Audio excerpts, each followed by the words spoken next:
Yan. Dito na naman ako sa Great Asian. Kwento ko lang saglit kung bakit ako nandito.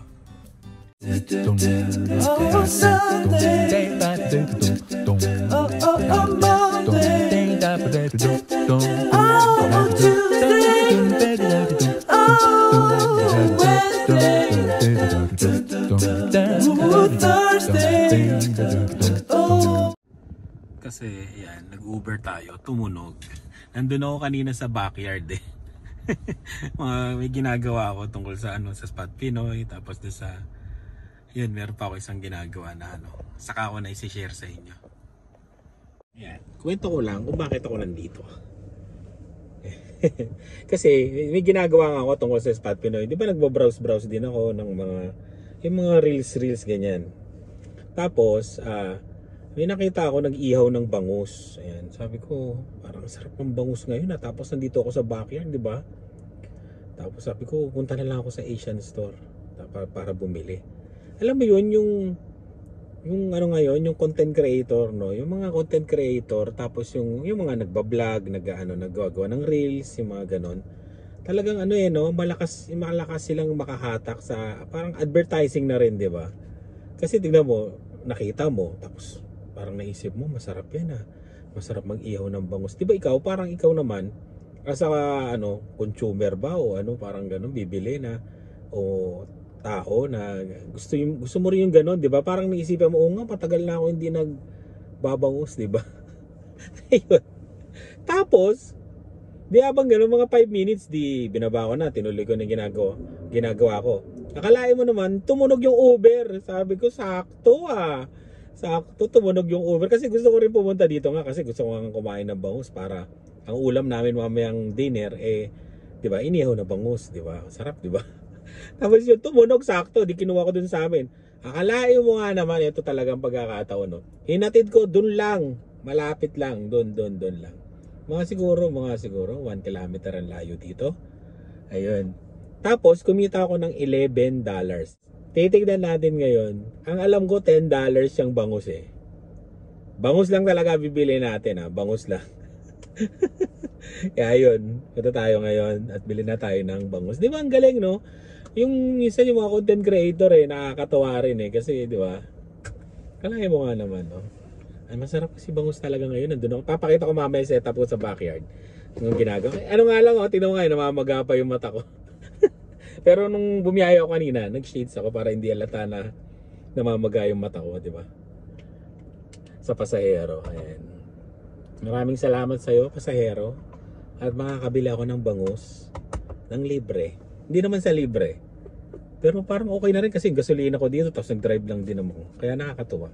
Ayan, punta na tayo doon. Hindi na tayo kukuha ng card kasi mapapabili na naman tayo. Bangus lang talaga, bangus. Doon tayo sa kabila. Wala pa rin nagko-comment dun sa sinabi ko.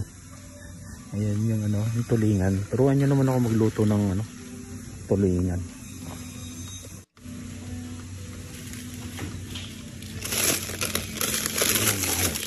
Ano tayo mataba?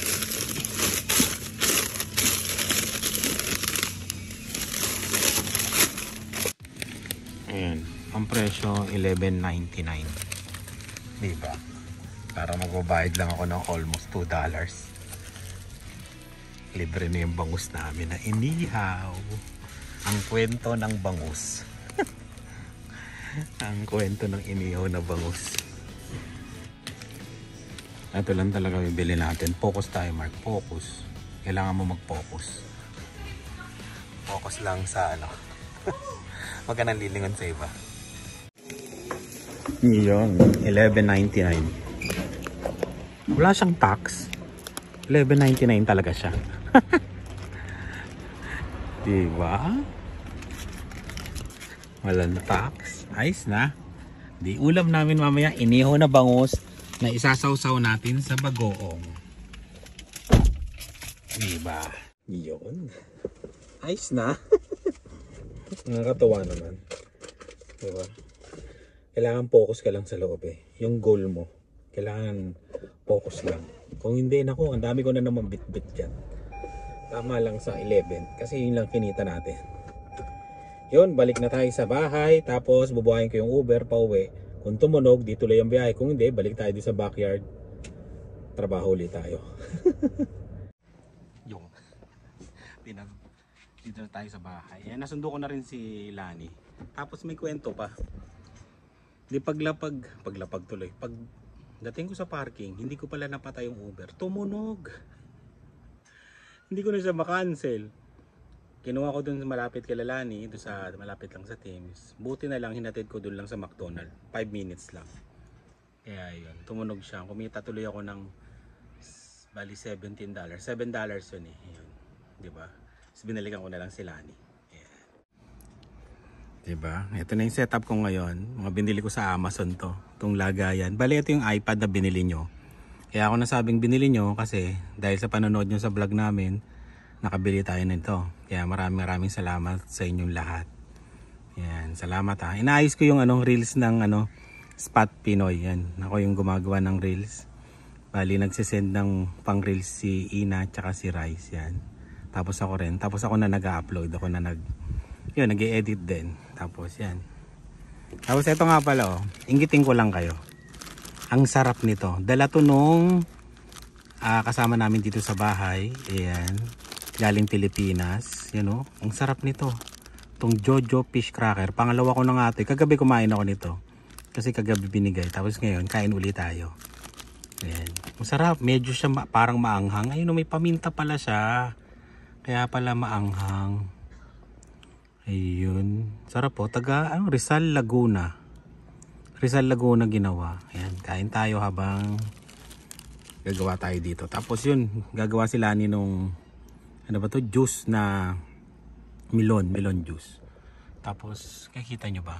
Meron na dun Meron na akong nakikitang mga dilaw doon sa puno namin. Kaya medyo nalulungkot ako. Ayan. Kasi ibig sabihin fall na at winter na naman. Kaya samantalin natin, lagi ako ditong natambay sa backyard. Yan. Pag linggo yan, minsan pag wala akong ginagawa, message siya kung gusto niya makipagkwentuhan kahit saglit, ganon. Dito lang ako sa backyard. Ayan. O kahit Lunes siguro, tambay lang din ako dito. Habang nag-i-edit. Kain tayo. Sarap. Yan Ito na yung kinita sa Uber na isang pasahero. Wala ako na feeling masyadong mataba na bangus, pero okay na yan. Yun. Bangus na inihaw. Tapos ito, yun pala tatanong ko sa inyo. 'Di ba sa pangtinola, dahon ng sili ginagamit? Sa mga nagtatanim dito sa Canada, anong dahon ng sili? Ito ba? O ito? O ito yung nilalagay sa tinola? Yun ang hindi ko alam kasi. Yan. Kaya yun, comment na lang kayo kung ito ba na sili na to, na dahon. 'Di ba? No? 'Di ba sa Pilipinas kasi hindi natin. Eto. Ito sili rin to, 'di ba, mami? Gusto kong magtinola at gusto kong ilagay yung dahon, pero hindi ko alam. Tignan niyo yung namin Medyo mayabang kami ngayon, yan. Kasi first time namin pagpasensyahan nyo na kami. Yan. Di ba? First time namin yan na magkaroon ng ganyan. Oo, pero yung gantong parang sagana, ngayon lang. Tapos meron pa dito. Di ba? At meron kaming, ipapakita, na may nagbunga na ng ampalaya. Ayan ang liit. Wala lang. Natutuwa lang kami. Ayun. Nga ba na ng buko mo bago pumasok sa school, gugupitan kita. Sa barbershop? Mas maganda pa yung gupit ko May pera ka ba? Ba't ganyan yung pajama mo, Dylan?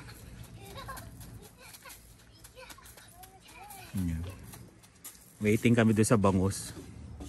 Tapos yung binili kong chicken sa Superstore. Hindi ko na pala na-vlog, punta ako sa Superstore kanina. Ayan. Diba?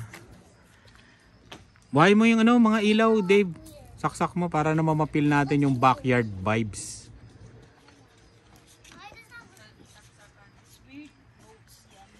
Sarap yan, bagoong. Tapos meron kami, mami, laga mo yung ano ha, yung ating okra. Para bagoong, tapos okra. Yan o. Kain tayo. Ayun pa yung bangus. Ayaw umilaw nito kasi solar to mga to eh. Kailangan mo pang hintayin na dumilim. Okay na ba yung bangus natin?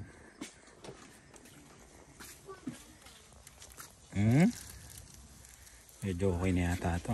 Yun, kain tayo.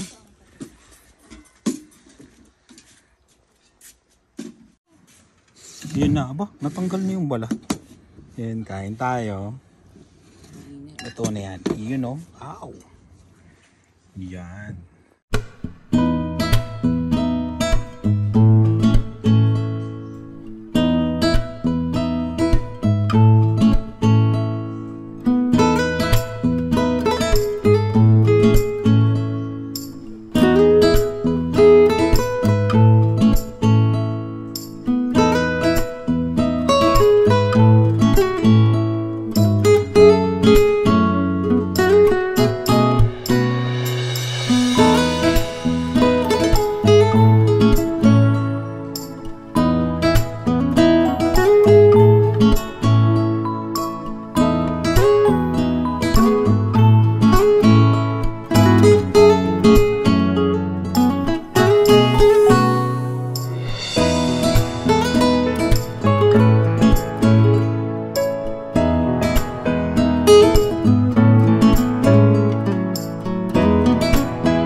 Yun, naluto ko na tong isang ano to, parang ano to eh, pork na may ganyan, para siyang ano, burger steak.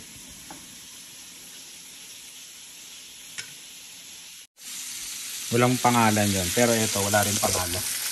Ganun din, may ampalaya lang to.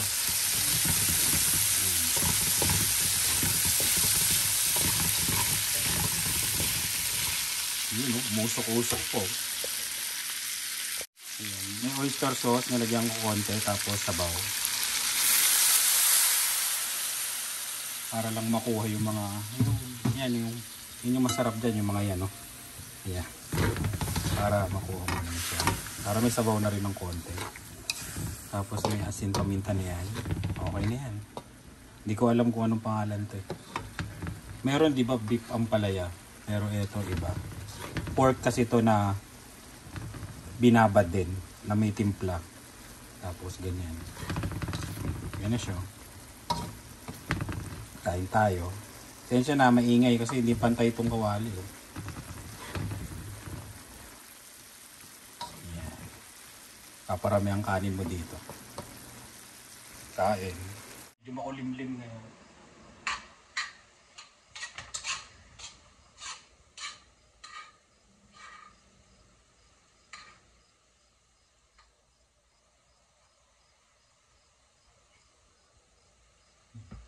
Pinatay ko na, ayan siya. Maano siya, malapot yung ano, nilagyan ko ng slurry. Ayun.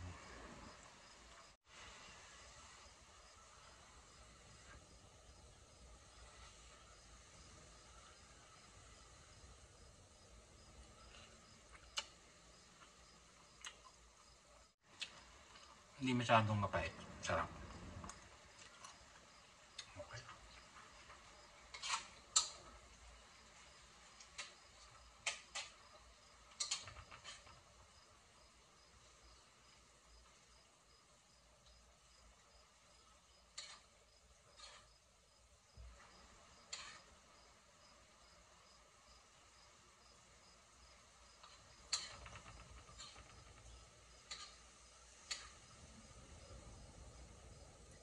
Isa pa, isa pa. Mukhang mauubos ko yata. Masarap siya eh, masarap. Lalo na sa kanin to, masarap to sa kanin.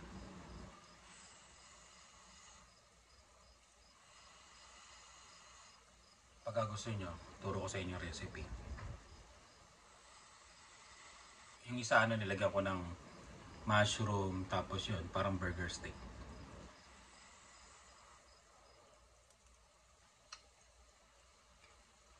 Tama-tama. Kain tayo. Yun. Ito lang tayo sa backyard yan. Muni-muni lang. Kasi samantalayin natin hanggang hindi pa masyado lumalamig. Pero mahangin na nga eh. Pero okay lang yan. Tambay-tambay lang tayo dito. Para ma-feel natin yung mainit na panahon yan. Tsaka yung backyard. Susunod may na naman. May snow na naman. Diba? Kaya yun. Tambay lang tayo dito. Kaya maraming salamat sa laging panonood yun. Tambay lang muna tayo. Chill habang sumasagot sa mga comment yan. Chill lang.